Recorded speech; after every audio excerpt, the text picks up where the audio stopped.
Cerita dimulai ketika pertarungan dahsyat antara Mystic Cloud melawan klan primer berakhir dengan menewaskan para tetua dari Mystic Cloud.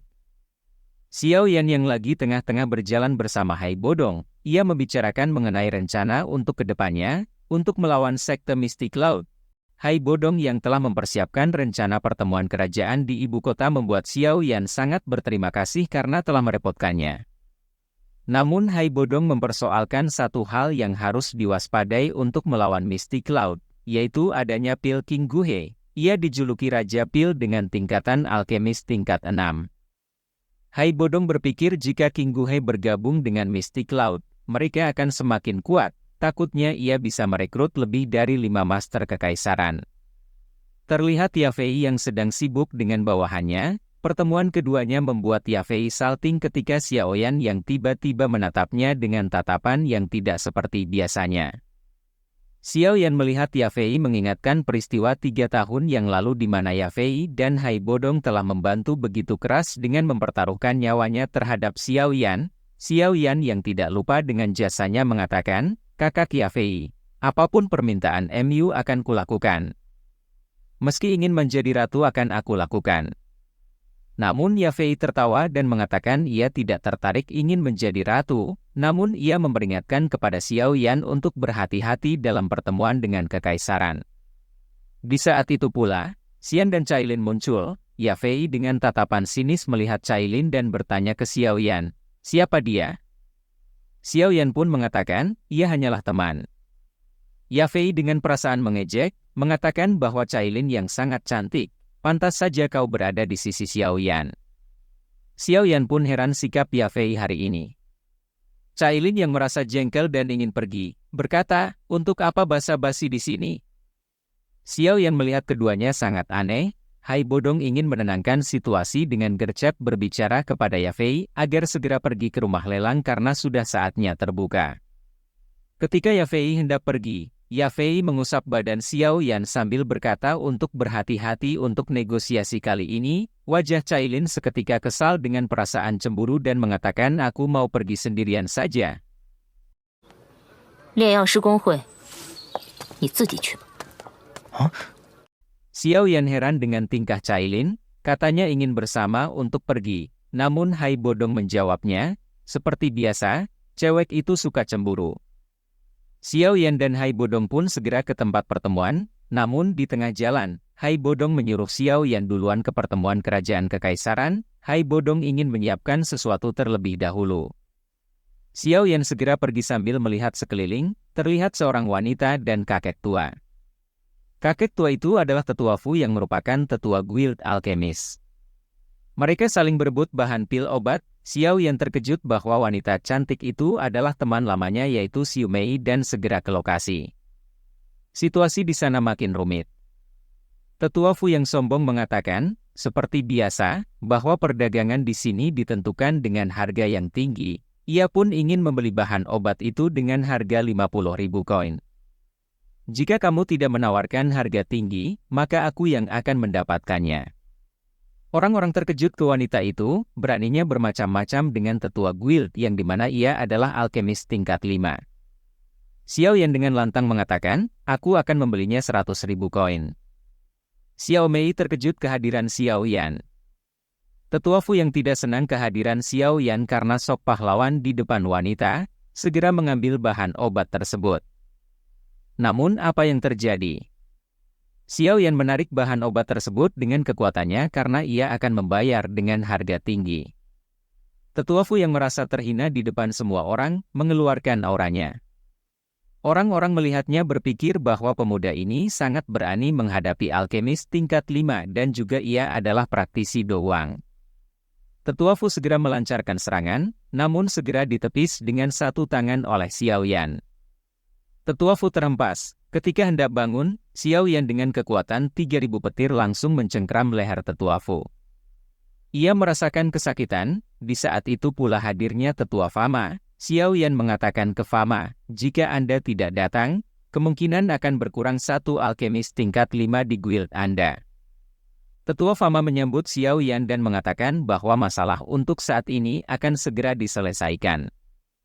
Fama segera menyuruh Xiao Yan untuk pergi ke pertemuan karena di sana mereka semua sudah menunggu. 已经到齐了，大家都在大厅等着你呢。 Tetua Fama dan Xiao Yan tiba di pertemuan kerajaan, di sana hadir beberapa perwakilan dari masing-masing klan.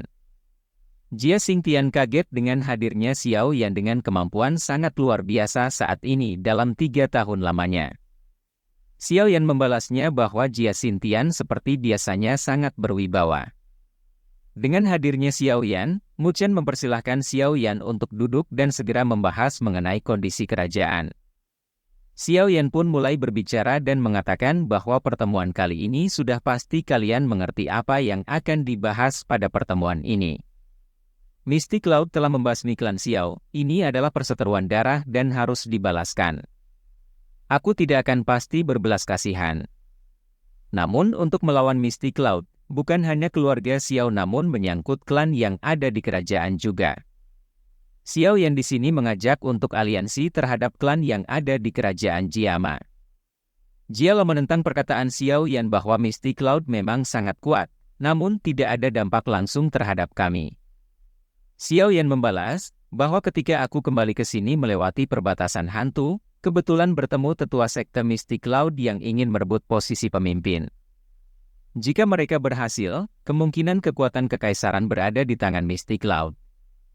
Xiao Yan juga mengatakan bahwa komandan perbatasan hantu saat ini bernama Muti dan akan hadir 1 atau 2 hari nanti.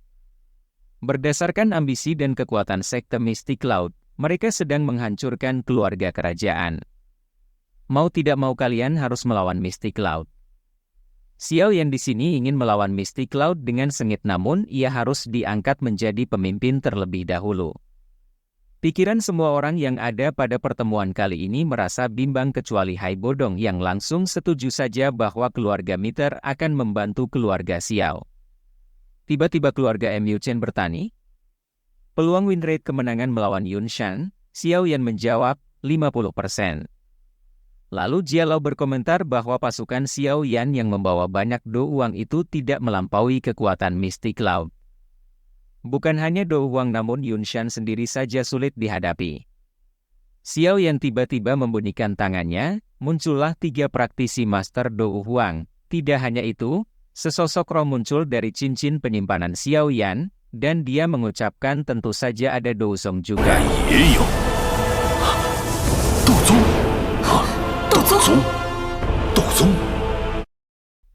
Semua terheran kemunculan sesosok Do Zong ini. Keluarga dari klan Nalan Jie tambah stres dan menyesal akan pembatalan pernikahan Nalan Yanran dengan Xiao Yan. Di samping itu, untung si 3 sejoli ini tidak menentang Xiao Yan pada saat itu. Ternyata di balik Xiao Yan ada 2 praktisi Do Zong.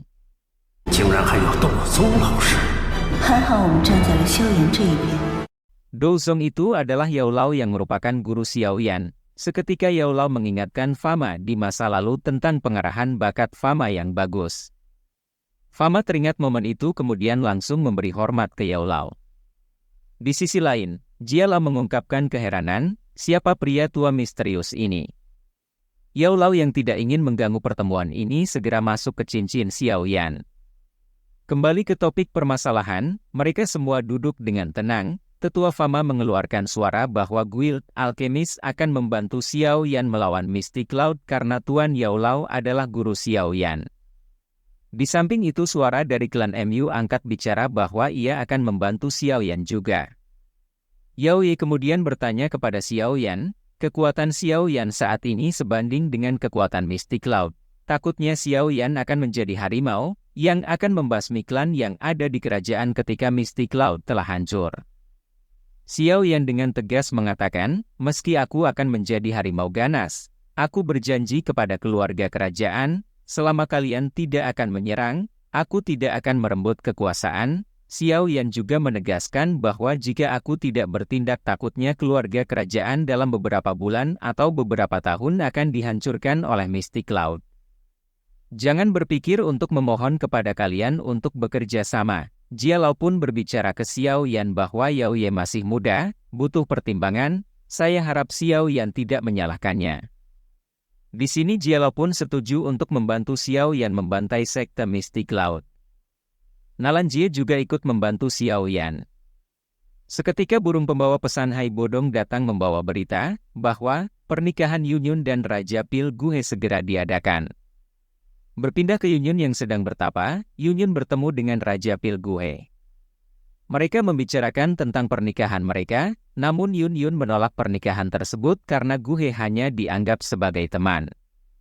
Guhe yang merasa kesal karena pikiran Yunyun dipenuhi dengan Xiao Yan. Guhe berambisi untuk menikah Yunyun dengan membandingkan dirinya yang merupakan Raja Pil dengan seorang bocah, namun Yunyun tetap tenang dari bacotan si Raja Pil. Guhe pun segera meninggalkan kediaman Yunyun sambil berkata, "Aku akan menyuruh Yun Shan untuk membuka segelmu dan membawa pergi dari sini setelah pertarungan besar terjadi." Cerita berpindah ke pertemuan kerajaan. Xiao Yan bertanya, "Kapan pernikahan Yunyun diadakan?" Hai Bodong menjawab 2 hari kemudian. Xiao Yan pun memutuskan akan menyerang Misty Cloud pada saat itu juga. Jia Lao terkejut mengapa secepat itu. Xiao Yan menegaskan bahwa semuanya pasti tahu bahwa bagaimana keberadaan Guhe di ibu kota. Jika Guhe bergabung dengan Misty Cloud sekte maka itu sangat merepotkan. Dari klan MU mengungkapkan bahwa jika kita membiarkannya terlalu lama takutnya banyak master bergabung dengan Misty Cloud. Jia Lao pun berdiri dan mengatakan, keluarga kerajaan akan membantumu setelah 2 hari ke depan. Dengan berakhirnya pertemuan dengan semua suara berpihak ke Xiao Yan. Xiao Yan pun pamit undur diri. Berpindah cerita ketika Xiao Yan dan Medusa membahas masa lalu mereka, Cailin yang masih dendam dan segera ingin mendapatkan pil pemulihan jiwa dari Xiao Yan. Xiao Yan berkomentar, apakah Cailin masih ingin membunuhku? Kau tidak bisa membunuhku karena Pithon penelan langit? Cailin mengungkapkan bahwa kau pikir aku ada perasaan terhadapmu? Xiao Yan menjawab bahwa aku tidak berani, aku merasa ragu bahwa pertempuran kali ini, jika aku dibunuh oleh Yun Shan maka kau akan bebas tanpa pil pemulihan jiwa. Cerita berakhir ketika Cailin dengan perasaan bimbang, senang atau sedih membalas perkataan Xiao Yan, jika kau mati di tangan Yun Shan maka aku akan berterima kasih padanya. Xiao Yan pun pergi sambil berkata aku akan bergantung pada nasib.